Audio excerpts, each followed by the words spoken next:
Can we speak a little bit about the missionaries' role in obstructing any infrastructural progress in the Northeast? Right. This project itself is a very good example. The Imphal Jiribam railway project I just spoke, which I just Yeah. mentioned, this is a very good example of how militancy has been a major hindrance in the execution and completion of vital infrastructure in the Northeast.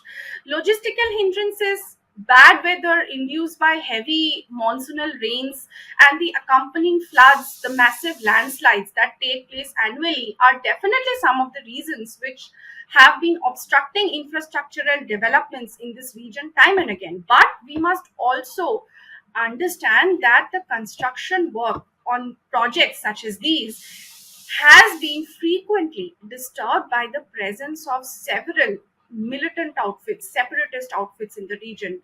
Many engineers involved in the Imphal Jiribam railway project have been shot. Many of them have been kidnapped, taken to unknown destinations, and killed by unknown miscreants. They could not be traced later. There was an event there was an incident on the evening in December 20, I don't remember the date, in December 2016, when an NF railway engineer from West Bengal, who was working as a project manager in this project, in the Imphal Jiribam railway project. He was working as a project manager, and at that time he was supervising some construction work of a tunnel. He was abducted by a group of unidentified armed militants from the work site. It was in Manipur's Makru area in Tamenglong district. It is a Naga dominated district. And several other workers were also thrashed by these armed militants to create a situation of terror. And although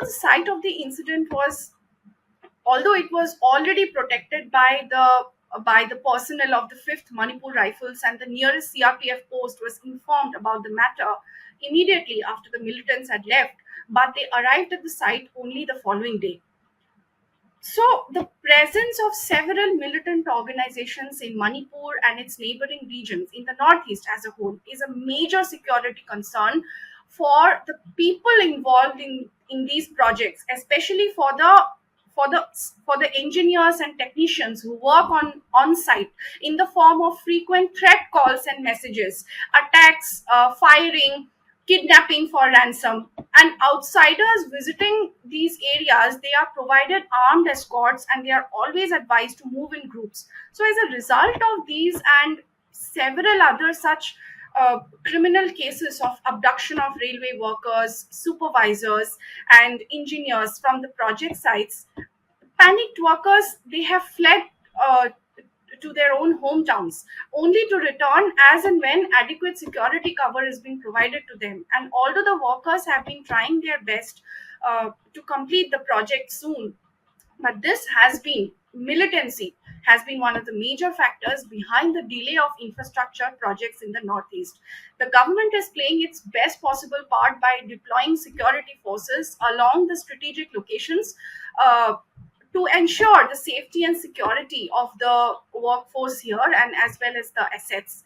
In fact, the center is placing a special thrust upon improving railway connectivity in these neglected areas of the Northeast. And at the project site, when we go there, we can see more than thousands of security personnel from across the security forces, including Assam Rifles, Manipur Rifles, CRPF, the Indian Reserve Battalion, State Police, and also the Railway Police Force. They are all present anytime. But it is also very important that the local people of the area and the CSOs, they support and lend their helping hand to everyone involved in these projects.